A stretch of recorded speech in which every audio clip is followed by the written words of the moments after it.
Assalamualaikum warahmatullahi wabarakatuh. Terima kasih kepada Bapak Niki Hardinata, Mkom, selaku dosen pengampu pemrograman web. Baiklah, di sini kami akan menampilkan final projek kami, yaitu tentang sistem informasi penjualan material bangunan yang disingkat sebagai SIMBA, yang beranggota saya sendiri, Nurul Wahidah. Saya Selvi. Saya Divitriani. Baiklah, materi selanjutnya akan dibaca saya sendiri. Latar belakang, sistem manajemen barang ini dibangun untuk memudahkan pengelolaan persediaan barang dalam sebuah organisasi atau bisnis, dengan fitur-fitur seperti penambahan, pengeditan, dan penghapusan data barang, serta pencarian yang mudah. Sistem ini dirancang untuk meningkatkan efisien dan akurasi dalam manajemen persediaan. Selain itu, keamanan juga diperhatikan dengan adanya mekanisme login dan logout untuk memastikan hanya pengguna yang berwenang yang dapat mengakses sistem. Dalam implementasi, sistem ini menyediakan berbagai fitur yang berguna. Pertama, sistem memungkinkan pengguna untuk melacak dan memantau persediaan barang secara real-time. Informasi seperti jumlah stok yang tersedia, harga jual, dan keterangan detail barang dapat dikelola dengan mudah dan cepat. Hal ini membantu dalam menghindari kekurangan stok atau kelebihan persediaan yang tidak diinginkan. Tujuan pertama yaitu efisiensi operasional. Meningkatkan efisiensi dalam proses penjualan dan pengelolaan inventaris, mengurangi waktu dan usaha yang dibutuhkan untuk pencatatan manual. 2. Pengelolaan stok yang lebih baik. Memastikan ketersediaan stok material bangunan dengan memantau dan mengelola inventaris secara real-time, mencegah kekurangan atau kelebihan stok. 3. Peningkatan layanan pelanggan. Memberikan pelayanan yang lebih cepat dan akurat kepada pelanggan, termasuk informasi stok, harga, dan waktu pengiriman. 4. Transparansi dan akurasi data. Mencatat semua transaksi penjualan secara akurat dan transparan, mengurangi risiko kesalahan dan penipuan. 5. Analisis dan pelaporan. Menyediakan laporan dan analisis penjualan yang membantu dalam pengambilan keputusan bisnis seperti tren penjualan, performa produk, dan kebutuhan pasar. Untuk use case-nya, yaitu pelanggan pertama dapat login, kemudian registrasi, kemudian melihat barang, memesan barang, melakukan pembayaran barang, dan logout. Untuk pemilik dapat login, mengelola barang, mengelola data pesanan, mengelola laporan penjualan, dan logout. Baiklah, di sini kami akan menampilkan hasil codingan yang akan dilanjutkan oleh teman saya.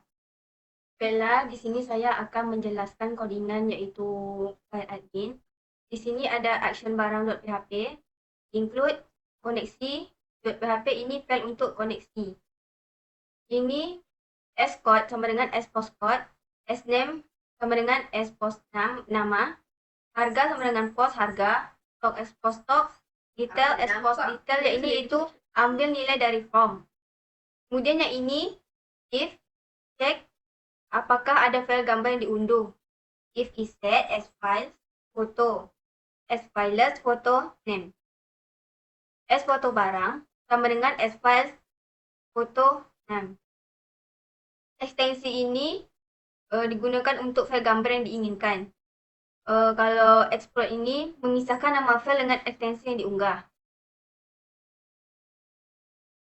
Kemudian sname gambar baru sama dengan angka acak. Ini untuk menggabungkan angka acak dengan nama file sebenarnya. If in array ekstensi add diperbolehkan. Move upload file ini digunakan untuk memindahkan file gambar ke folder gambar atau di luar folder barang. Kemudian query insert into barang, kode, nama, harga, stok, detail, foto, value. Ini digunakan untuk jalankan query insert untuk menambahkan data ke database. Kemudian stmt sama dengan SCON. Ini digunakan untuk persiapan statement SQL menggunakan prepared statement. Echo script alert data berhasil ditambah. Window location barang.php. Ini jika berhasil disimpan, tampilkan alert dan redirect ke halaman barang.php. Di query ini gagal dijalankan. Ini jika query tidak berhasil, tampilkan pesan error. Seperti ini, stmt error. Kemudian lc ICO, script alert, ekstensi gambar yang boleh hanya JPG, JPEG, atau PNG. Ini digunakan untuk jika ekstensi file tidak diizinkan tampilkan alert. SQuery insert into barang kode nama, harga, stok, detail, foto. Ini jika tidak ada file gambar yang diunggah, simpan data tanpa menyertakan file gambar. STMT SCON Prepare. STMT bin parab ini persiapan statement SQL menggunakan prepared statement. ICO script alert data berhasil ditambah. Window.location barang.php. Ini itu jika berhasil disimpan, tampilkan alert dan redirect ke halaman barang.php seperti window.location barang.php. Jika query tidak berhasil, tampilkan pesan error seperti ini. Di query ini gagal dijalankan untuk barang.php. Di sini yaitu ada title dashboard ini untuk halaman judulnya.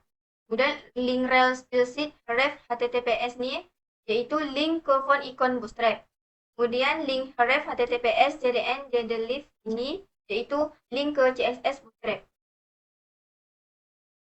Kemudian ref index.php ini yaitu link ke halaman utama dengan logo seperti kelas navbar brand, img, src asset, bangunan.png. Button kelas navbar toggler yaitu tombol toggler untuk perangkat mobile. Div kelas collapse navbar collapse id navbar nav yaitu ini menu navbar seperti ini. Kemudian ref logout ini tombol logout. Yang ini from pencarian barang seperti from action barang.php method menggunakan method get. Ref tambah add barang.php ini untuk tombol tambah data barang.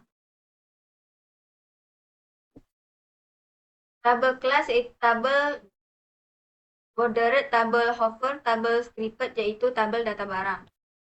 Seperti no, kode barang, nama barang, harga barang, stok, style, foto, dan aksi. Include koneksi.php yang ini menghubungkan ke file koneksi database. Scari ini mendapatkan nilai pencarian dari input from. Sdata MySQuery mengambil semua data barang jika tidak ada pencarian. Nomor 1 ini inisialisasi nomor urut. While ini untuk looping untuk menampilkan data barang. id php echo no ini menampilkan nomor urut seperti ini juga kode nama harga seperti menampilkan kode barang, nama barang, harga barang, stok barang dan id img src ini menampilkan foto barang. Ref edit.php ini untuk link ke halaman edit barang. Ref hapus.barang ini link ke halaman hapus barang dengan konfirmasi. Nah, di sini saya akan melanjutkan edit barang.php. Di sini ada include koneksi.php. SID ini mendapatkan ID barang dari parameter get. Query untuk menampilkan data barang berdasarkan ID yaitu seperti query select bintang from barang. Kemudian if ini proses from jika ada pengiriman data via post. Escort nama, harga, stok detail. Ini adalah ambil nilai dari from. If files photo size ini proses upload file foto baru jika ada. Kemudian if empty, hapus foto lama jika ada. Kemudian target upload ini proses upload foto baru. Kemudian check if image file is a actual image or fake image. Ini check. Kemudian if file exists, target ini check if file already exists. If file photo size ini check file size. If as image file type ini digunakan untuk allow certain file formats. Kemudian if upload OK sama dengan 1 ini digunakan untuk Try to upload file if everything is okay. Kemudian else. Ada add foto baru ini. Jika tidak ada foto baru, gunakan foto lama. Update data barang ke dalam database seperti update barang, set kode. Link ref ini menyertakan file CSS bootstrap dari CDN. Kemudian nav class ini yaitu navbar. Ref index.php ini brand logo dan nama. Kemudian button class ini untuk tombol untuk mengkolaps navbar di perangkat kecil. Div class collapse navbar collapse ID navbar nav yaitu link navigasi. Ref logout.php class button danger ini yaitu tombol logout. Div class container yaitu ini untuk konten utamanya. From action ini yaitu from untuk mengedit data barang. Berarti from action method post. Div class mb3 yaitu ini untuk input untuk kode barang. Ini if label for name class nama barang itu input untuk nama barang. Div class label for harga class from label harga barang yaitu untuk input untuk harga barang. Div class mb label for stock barang input untuk stok barang. Kemudian div class mb3 ini dan selanjutnya seperti ada optionnya tuh untuk select untuk detail barang. Kemudian div class ini untuk input foto barang. Seperti label for foto, class from label, foto barang. Kemudian PHP if ini untuk menampilkan foto barang jika ada. Button tab submit yaitu tombol simpan perubahan dan batal. Nah, di sini ada hapus barang. Ini include koneksi.php. Cek jika parameter ID terdefinisi dan merupakan bilangan positif seperti isset ID, isNumeric get ID, sget ID. Ini sanitasi ID cari input untuk mencegah SQL injection seperti ID sama dengan mysqli real escape string. Kemudian query untuk menghapus data berdasarkan ID. Query delete from barang where ID SID. Kemudian eksekusi query if mysqli query header ini untuk header lokasi barang.php ini untuk jika berhasil dihapus redirect ke halaman barang.php. Echo error ini jika terjadi kesalahan saat menjalankan query delete. Echo invalid request please specify a valid ID jika parameter ID tidak terdefinisi atau bukan bilangan positif. Selanjutnya untuk index.php ada session start yaitu memulai session, kemudian ada if di start yaitu cek apakah pengguna telah login.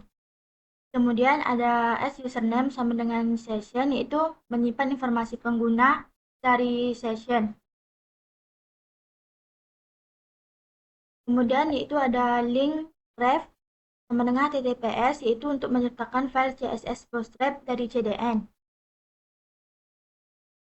Kemudian ada nav class sama dengan navbar yaitu navbarnya. Kemudian ada ref sama dengan index.php yaitu brand logo dan nama. Kemudian ada button class sama dengan navbar toggler yaitu tombol untuk mengkolaps navbar di perangkat kecil.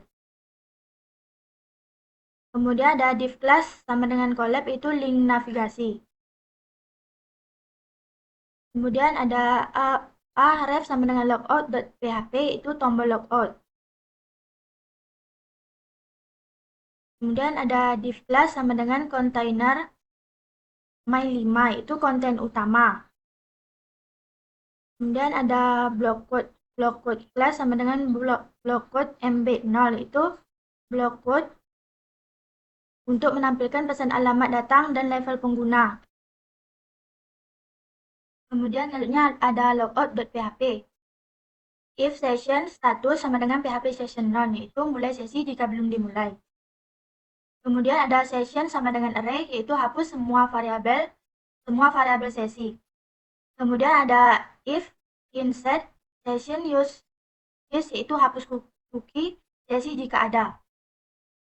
Kemudian ada session destroy, yaitu hancurkan sesi.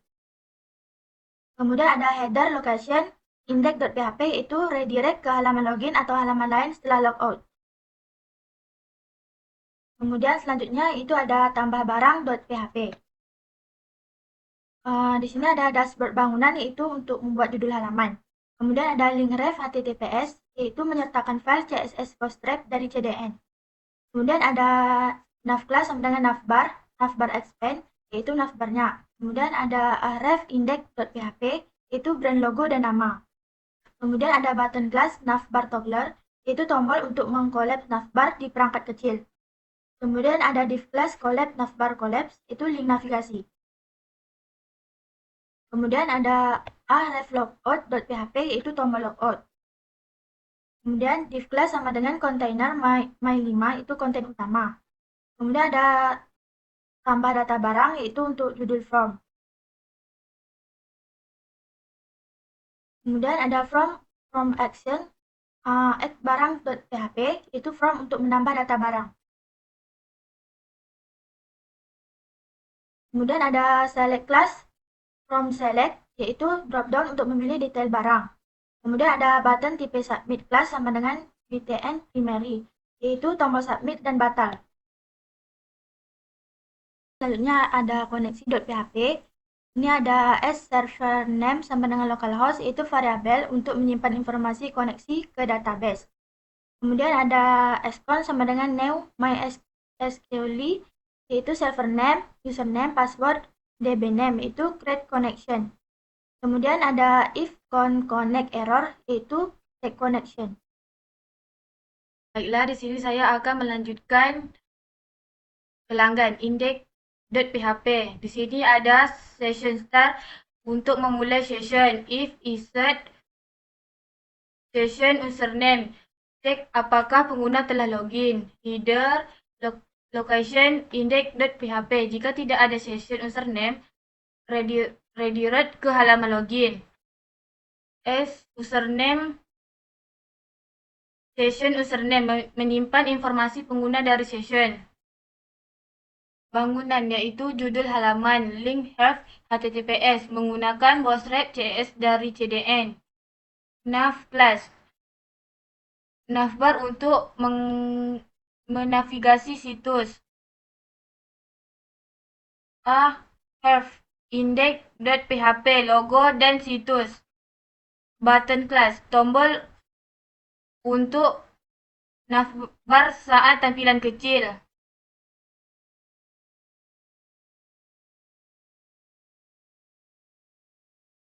Div class kolom untuk setiap kartu barang.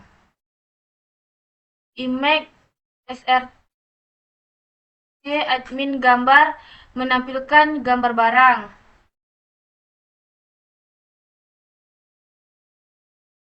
Class menampilkan nama barang. Kemudian di sini ada action login.php. iCloud koneksi.php, yaitu file koneksi ke database. Session start memulai sesi. If a server requirement method post, memeriksa apakah metode permintaan adalah post. SQL select from user, mengecek data pengguna di database. Mengambil data pengguna. If password raw password, memeriksa apakah password yang dimasukkan cocok. Session username dan session level, menyimpan username dan level pengguna ke sesi. If a raw level admin, mengarahkan pengguna berdasarkan level mereka.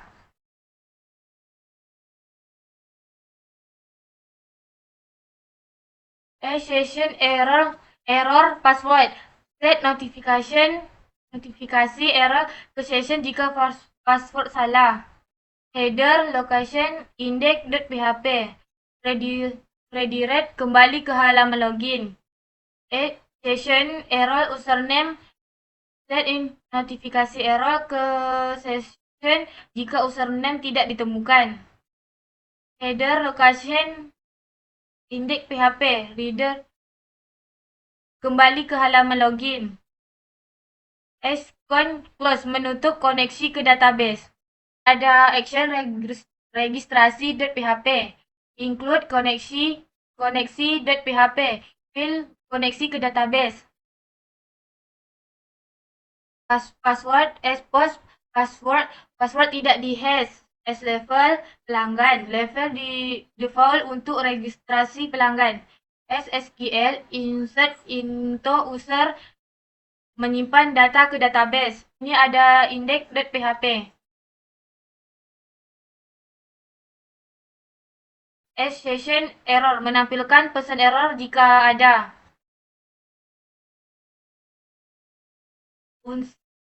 Unset session error. Hapus notifikasi setelah ditampilkan. From edition. Extension. From login. Dan selanjutnya di sini ada registrasi PHP. Link herf HTTPS menyertakan field CSS bootstrap dari CDN. Div class connector my 5 spacer untuk memberikan jarak dari atas. Div class card untuk from registrasi. From station from registrasi. Ini saya akan mendemokan hasil codingan tadi. Yang pertama yaitu ada login. Di sini saya ingin login ke akun admin. Kita masukkan akunnya. Admin mail.com dengan passwordnya admin 123, kemudian masuk.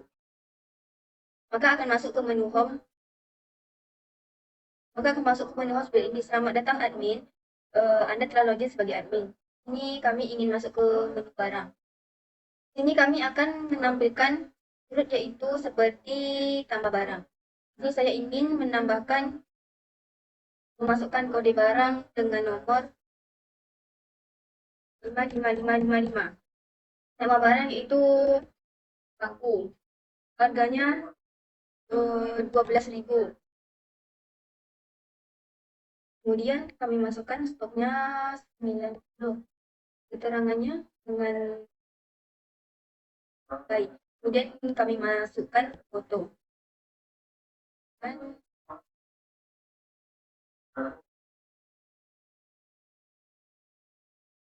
Kemudian simpan data, maka akan timbul alert seperti ini, data berhasil ditambah. Maka data akan tertambah di tabel data barang.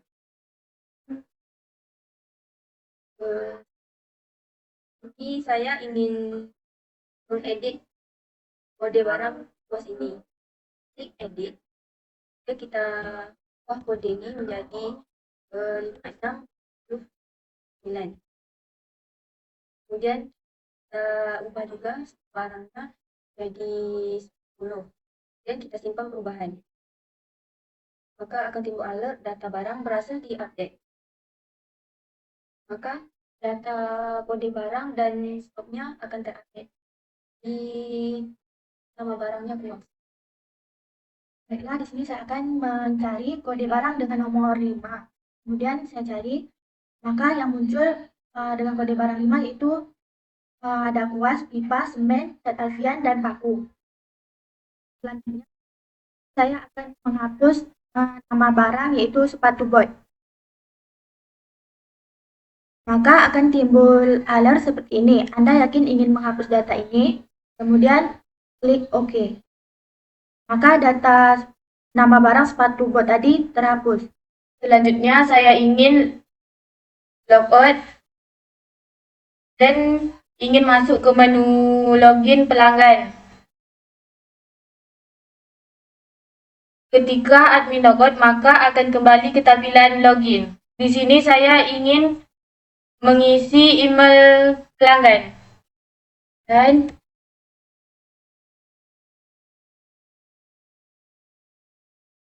gmail.com, passwordnya yaitu pelanggan 123. Lalu pelanggan ingin masuk. Lalu di sini untuk pelanggan cuma bisa melihat produk, tidak bisa menambah, menghapus dan mencari dan mengubah. Baiklah, sampai di sini saja presentasi kami. Jika ada kesalahan, mohon dimaafkan. Kami sudahi dengan Assalamualaikum warahmatullahi wabarakatuh.